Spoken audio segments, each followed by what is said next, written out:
आज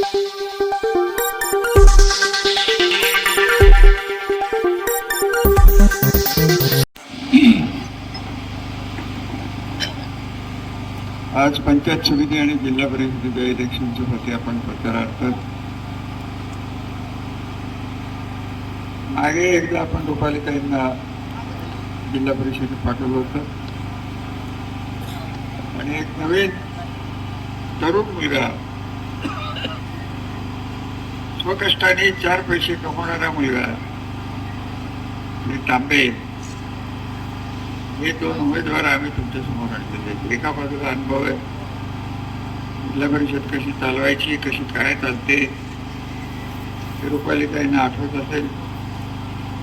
दुसऱ्या बाजूला कष्ट करण्यासाठी, लोकांशी संपर्क साधण्यासाठी. ऐकू येते का रे बाबांनो? बाबांनो मी येईल परत. आज 4 शब्दात मी तुम्हाला सांगून जाणार. तुमचेच गावकरी आता बोलले नितीनराव की कांबळेश्वरला मतदान नेहमी आपल्याला कमी पडतं. कांबळेश्वर एकवटलं होतं ते 95 साली बाकी एकवटलं होतं पूर्ण.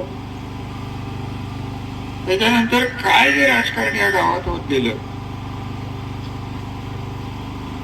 साहेब असं म्हणलं की न मागता मिळालं, कदाचित न मागता मिळालं म्हणून तुम्हाला त्याची किंमत नसेल. मला स्वतःला एक वाटवतंय की मी एकदा दिवाळीची यात्रेला आलो. तिथे एकंदरीत परिस्थिती मी जी बघितली शंकरराव, मला आजही आठवतंय की प्रचंड गर्दी, वेडीवाकडी गर्दी, शुद्ध नसलेले लोक, सगळे आठवते.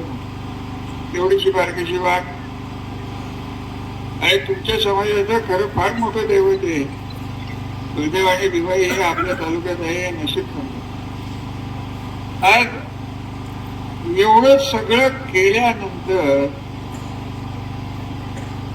कांबळेश्वरवर सगळं पार्किंग, अमुक तमुक, हे दर्जा वगैरे सगळं जुनं झालं. तरुण पिढीला त्यातलं काही दाखवणार. तरुण पिढीचं असं होतंय की त्यांनी आता एक गृहित बघितलं, तुझे पुढची पिढी असेल त्यांना टाकीचं काय महत्व, तुझ्या पुढच्या पिढीला या ग्रामपंचायतीचं याचं त्याचं हे खाली बसलंय त्याचं काय महत्व. त्याचं तसंच होतं. ही वस्तुस्थिती आहे की जेव्हा नव्हतं ती पिढीत मला दिसत नाही, कमी झाली. माझ्याबरोबर काम केलेली माणसं, जेव्हा तरुण असलेली माणसं आता ना ते तुमच्यासाठी केलेलं आहे सगळं. आणि ही इलेक्शनची लढायला लागलेली आहे की तुम्हाला हे टिकवण्यासाठी गाव पातळीवरनं, तालुका पातळीवरनं आणि राज्य पातळीवरनं आपल्याला जो निधी लागतो हा ते उकडून काढायला त्यांना वेळ लागणार नाही.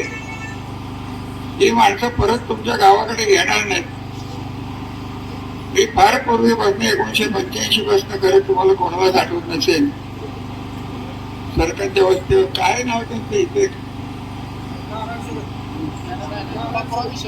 बापूराव. बापूरावच्या घरातला आहे आपण. तेव्हापासून मी इथे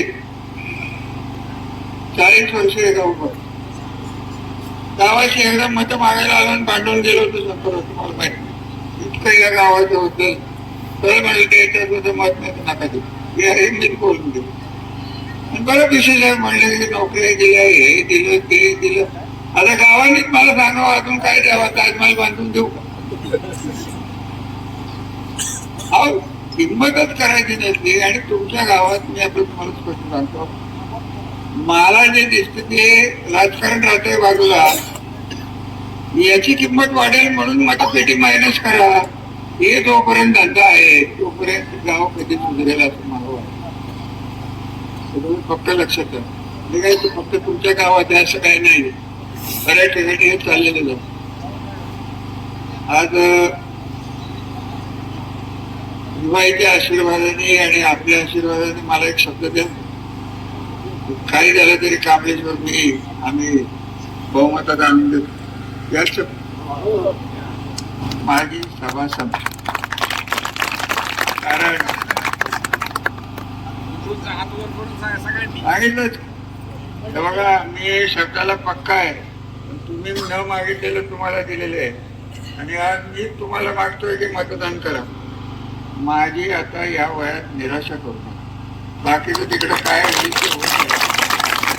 2 इलेक्शन हाणलं म्हणून बोलणारी लोक, त्यांना मी आजच ठणकावून सुरळीच्या सभेत सांगून आलं, शंकरराव तुम्ही किती काय बोला, 2 चुटपुटीचे लढाई एवढ्याशा मताने हारलेले आहेत. आमचा ताबा, आमचा बेस, आमच्यावर असलेलं प्रेम आणि आमच्यावर असलेला विश्वास हा लोकांचा कमी झालेला नाही.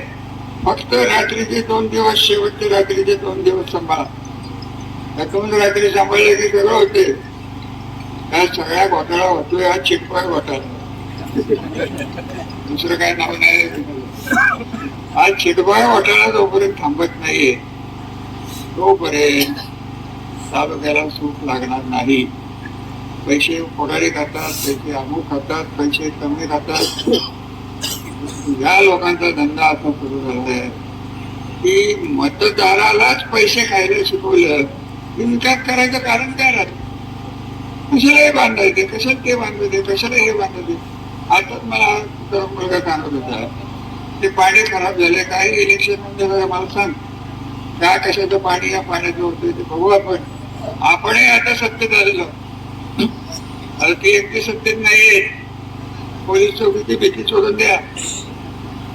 एकनाथराव शिंदे उपमुख्यमंत्री आहेत. आज सगळ्याच घाणेरडेपणा मी त्या क्लिप मध्ये ऐकलं असेल तर या तालुक्याचे राष्ट्रवादी पक्षाचे घड्याळाचे तालुका अध्यक्ष म्हणाले की अजितदादांनी उभं केलेलं घड्याळ, अजितदादांना घड्याळ उभं करायला सांगणारा मीच होतो. ते बाळ तेव्हा चालले होते बारामती. हे असली घाणेरडी राजकारण. हा नेता होता आपला, ठीक आहे, नाही जमला आपलं, राजकीय मत झाले, परंतु शेवटपर्यंत अजितदादांच्या बद्दल आम्हाला आलं. दुसरे म्हणाले की त्यांच्या मंडळींना काय तिथं उपमुख्यमंत्री पद, त्यांना ते कळत नाही की गटनेता कशात असतो, गटनेता विधानसभेत असतो. आता शिक्षण आणि थोडंसं डोकं त्याचा अभाव होता असं दिसत लागले. मराठीत बोलता येत नाही, तेच मराठी असतं, मला हिंदी नीट ऐकायला येते. काय या माणसाचं बदल जाऊ गेलेल्या माणसाच्यावर तरी राजकारण करतात. कशाचं काय घेऊन बसले. 8% सावकार आमचा तालुका तुझ्या हातात मिळेल असं वाटत असेल त्याला फार चुकीची समजू. जास्त मलाही बोलायला लावू नका, कारण मला त्याला एक वेळ ज्यांनी घेतलंच नाही आमच्याकडनं काही अशी लोक माझ्याबद्दल बोलले तर मला रागेल. ते लोकशाहीत त्यांचे अधिकार आमच्याकडनं घेत यायचे आणि आमच्यावर टांगा उलट्या करायच्या. आणि ते काही जमणारं काम मला नाही. तरी बाबा सहन करू शकतो, माझ्या बापाची निव होणार. मी तुमच्या आश्वासनावर भरोसा देऊन कुठल्या तरी तानाजीच्या नादानी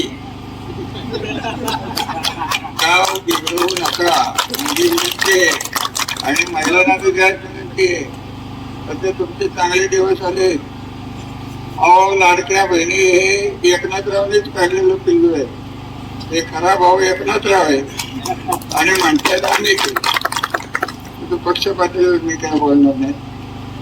MIDCवर मला बोलायचे तेव्हा मी उद्या सकाळी शक्ती साहेब तुमच्या सर्व मित्रांना सांगा की उद्या सकाळी 11 वाजता आज जे सन्माननीय मार्गदर्शक माजी खासदार नाईक निंबाळकर, ज्येष्ठ नेते त्यांनी कारखान्याचं दिव्य लावलं ते प्रल्हाद पाटील साहेब आणि शिवराजे खर्डेकर आणि एका वर्षातच 1500 वर्षाचा विकास निधी आणणारे सध्याचे आमदार यांनी जे काही आकड्याचे तारे तोडले. मी आज इलेक्शन मध्ये जास्त बोलणार नव्हतो, विकासावर बोलणार होतो, आपल्या गोष्टीवर बोलणार होतो, आपल्या उमेदवारावर बोलणार होतो. पण सुरुवात कोणी केली आहे? बोलायला यायचं कारण काय होतं? ते मंत्री आम्ही त्यांच्या पक्षात आहे का नाही आम्हालाच माहित नाही. आम्ही सध्या कुठल्या पक्षात हे तर मंडळी तरी काय म्हणायचे हे काय असेल जास्त मी काय बोलणार. आणि थंडीचे दिवस हे नदीकाठ आहे, तेव्हा आपल्या सगळ्यांचे आशीर्वाद परत एकदा गृहीत धरतो आणि आपल्या दोन्ही उमेदवारांना गटात आणि गणात आपण चांगल्या मताने निवडून देण्याची प्रतिज्ञा करू आणि करावी अशी विनंती करून रजा घेतो. धन्यवाद.